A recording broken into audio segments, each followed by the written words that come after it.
بسم الله الرحمن الرحيم. واعلموا أنما غنمتم من شيء فأن لله خمسه وللرسول ولذي القربى واليتامى والمساكين وابن السبيل إن كنتم آمنتم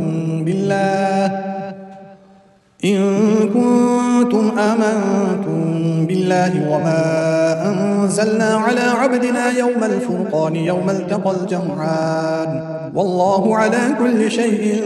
قدير. إذ أنتم بالعدوة الدنيا وهم بالعدوة القصوى والركب أسفل منكم ولو تواعدتم لاختلفتم في الميعاد ولكن ليقضي الله أمرا كان مفعولا ليهلك من هلك عن بينة ويحيى من حي عن بينة وإن الله لسميع عليم.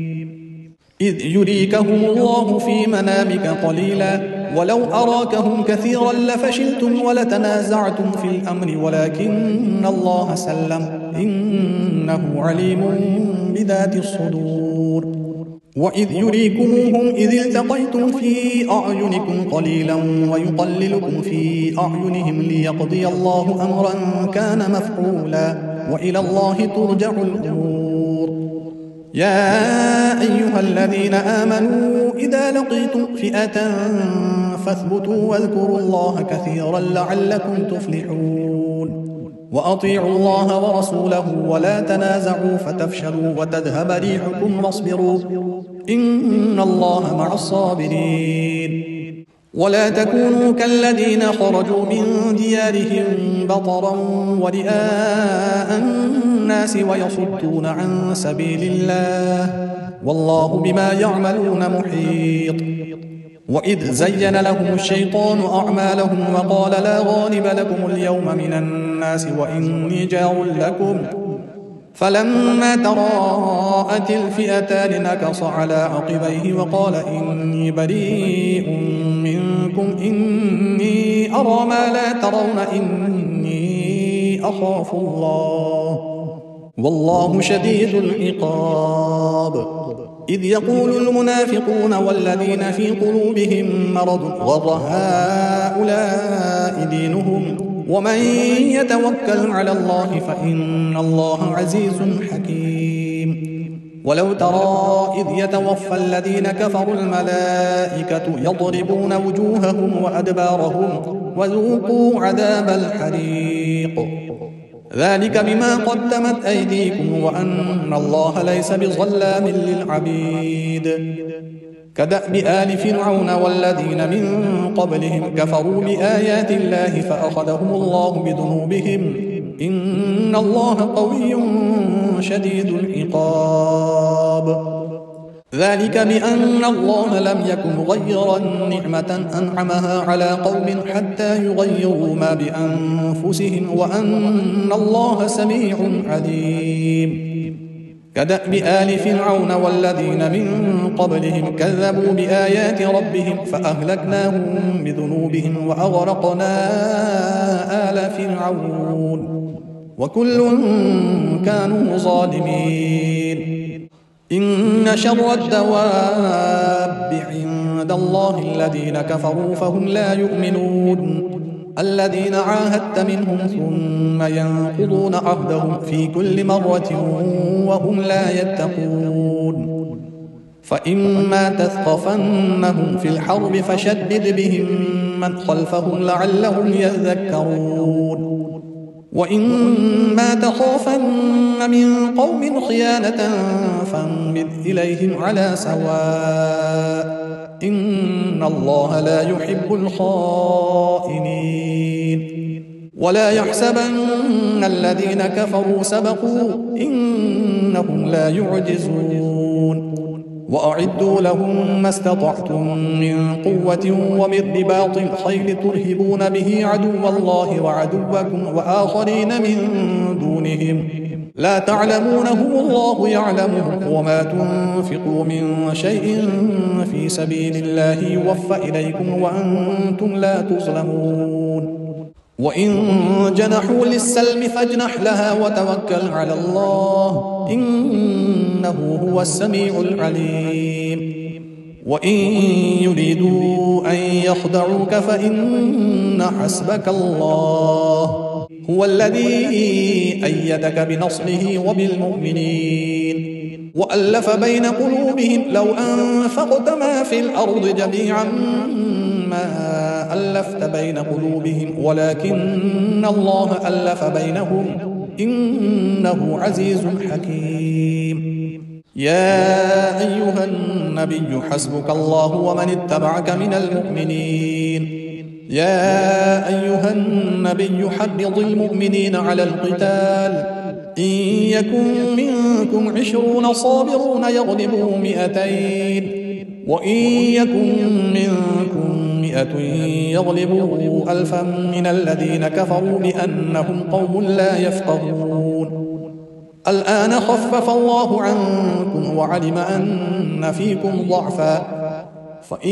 يكن منكم 100 صابرة يغلبوا 200 وإن يكن منكم 1000 يغلبوا 2000 بإذن الله والله مع الصابرين. ما كان لنبي أن يكون له أسرى حتى يثخن في الأرض تريدون عرض الدنيا والله يريد الآخرة والله عزيز حكيم. لولا كتاب من الله سبق لمسكم فيما أخذتم عذاب عظيم. فكلوا مما غنمتم حلالا طيبا واتقوا الله إن الله غفور رحيم. يا أيها النبي قل لمن في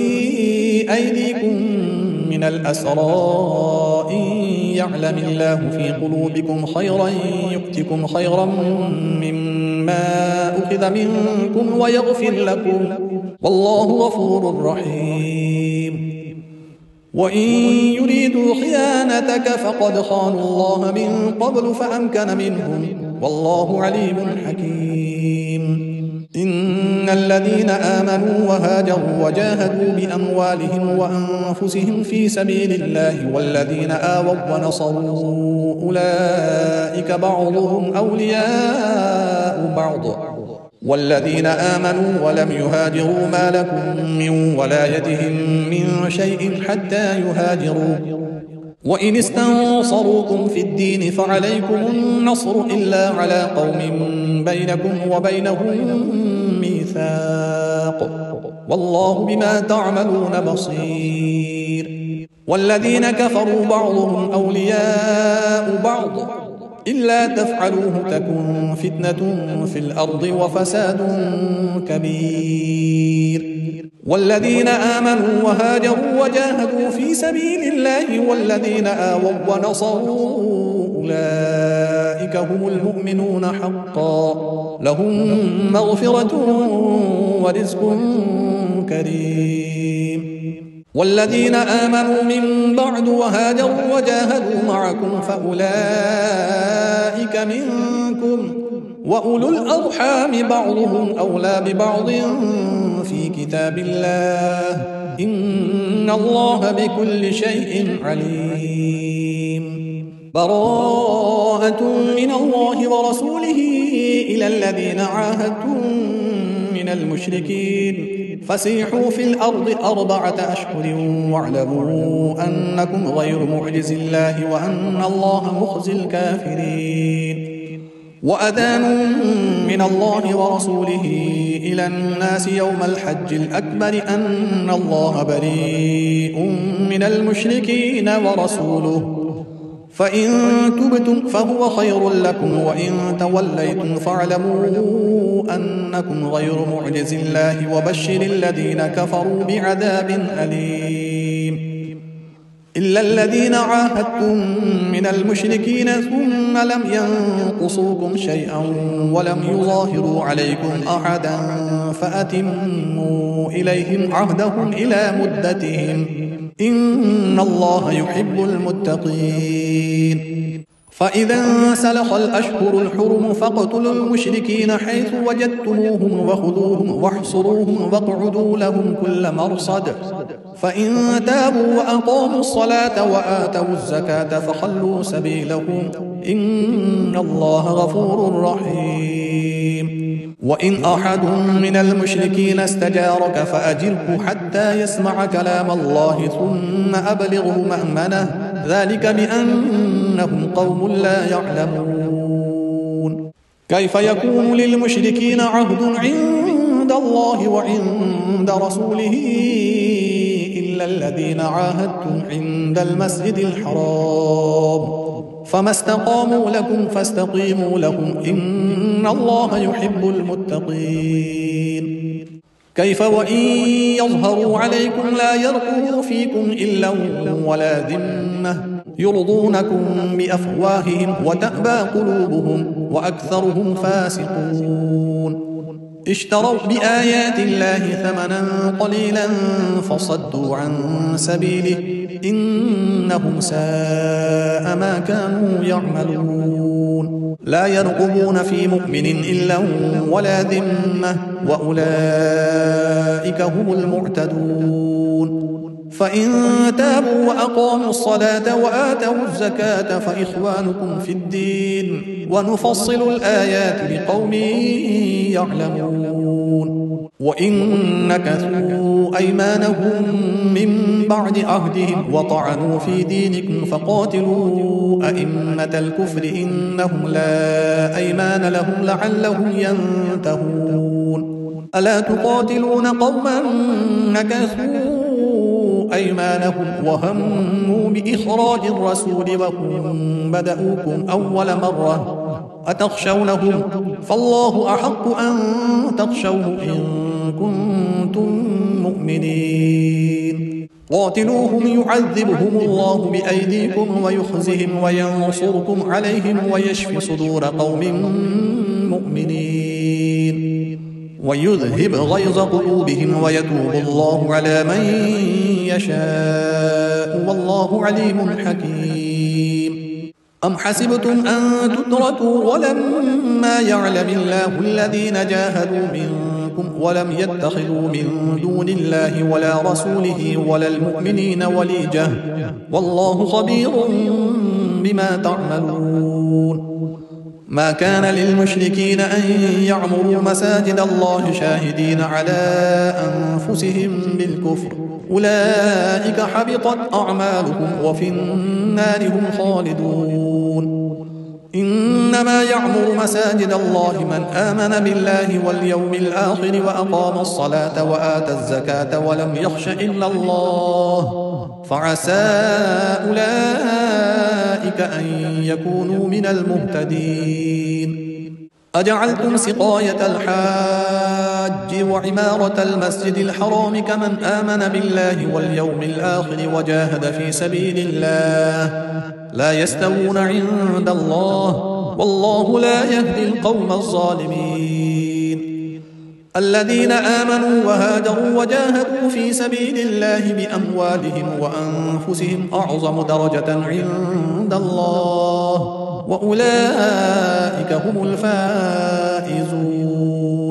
يبشرهم ربهم برحمة منه ورضوان وجنات لهم فيها نعيم مقيم خالدين فيها أبدا إن الله عنده أجر عظيم.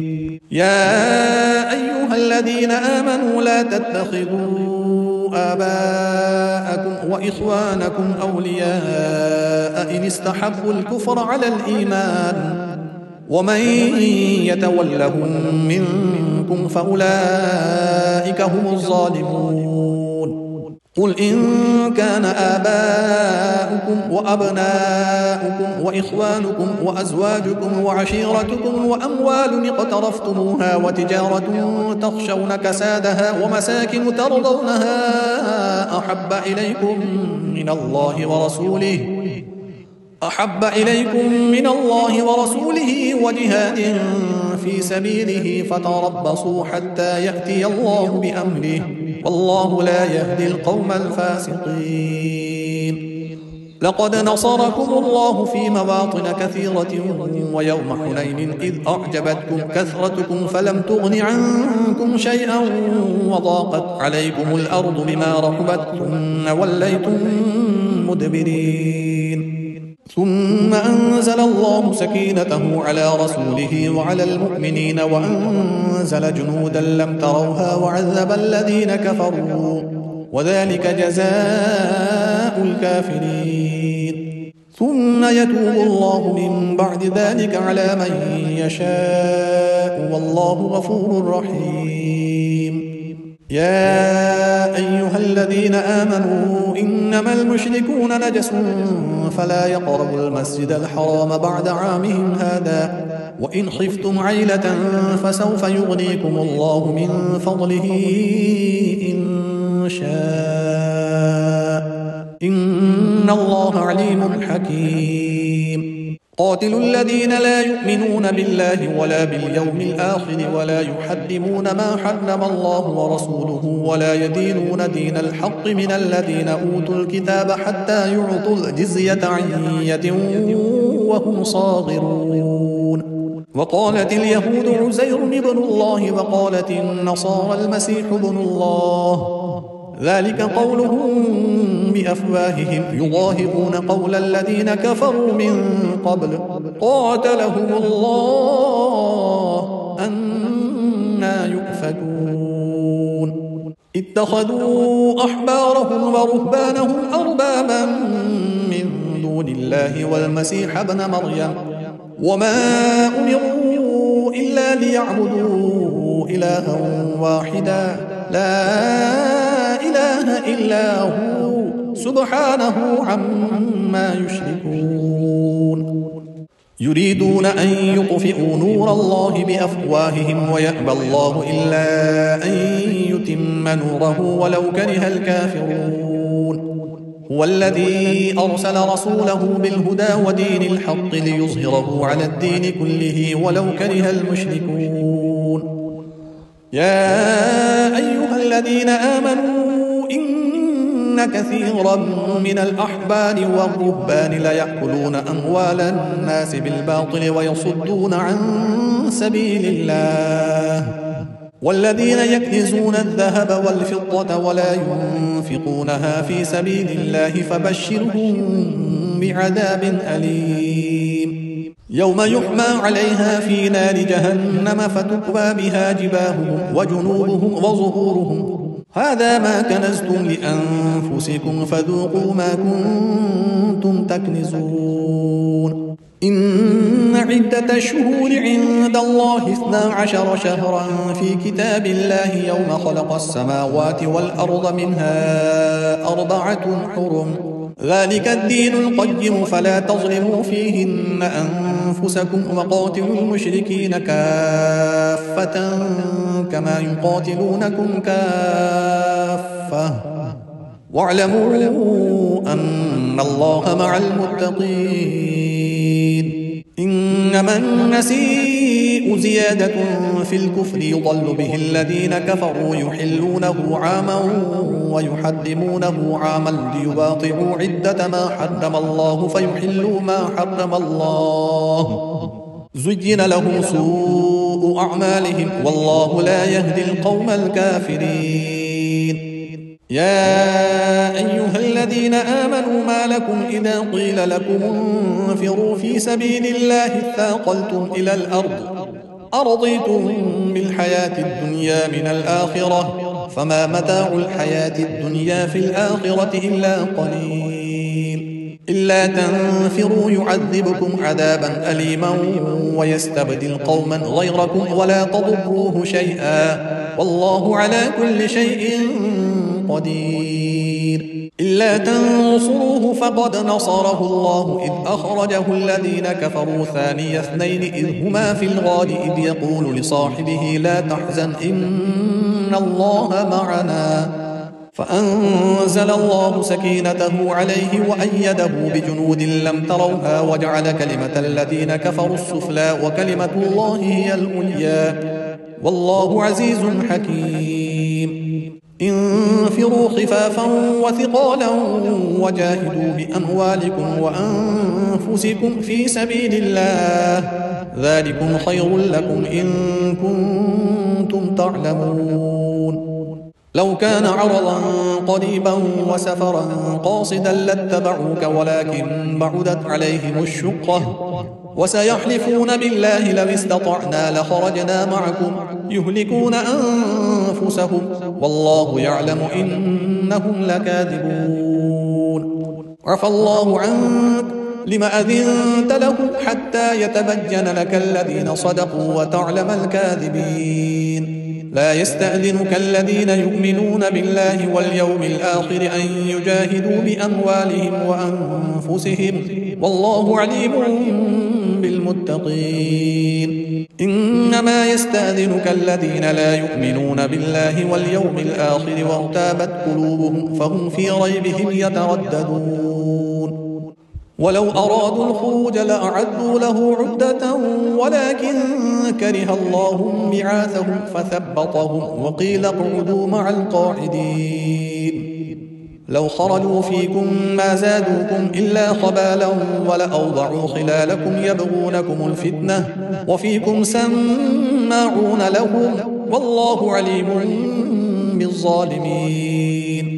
لقد ابتغوا الفتنة من قبل وقلبوا لك الأمور حتى جاء الحق وظهر أمر الله وهم كارهون ومنهم من يقول ائذن لي ولا تفتني ألا في الفتنة سقطوا وإن جهنم لمحيطة بالكافرين إن تصبك حسنة تسؤهم وإن تصبك مصيبة يقولوا قد أخذنا أمرنا من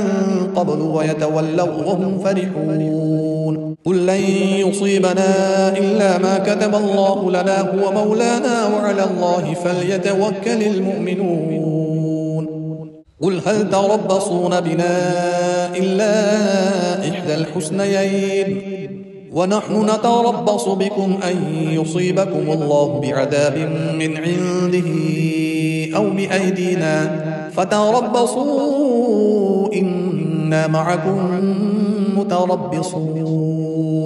قل أنفقوا طوعا أو كرها لن يتقبل منكم إنكم كنتم قوما فاسقين وما منعهم أن تقبل منهم نفقاتهم إلا أنهم كفروا بالله وبرسوله ولا يأتون الصلاة إلا وهم كسالى ولا ينفقون إلا وهم كارهون فلا تعجبك أموالهم ولا أولادهم إنما يريد الله ليعذبهم بها في الحياة الدنيا وتزهق أنفسهم وهم كافرون ويحلفون بالله إنهم لمنكم وما هم منكم ولكنهم قوم يفرقون لو يجدون ملجأ أو مغارات أو مدخلا لولوا إليه وهم يجمحون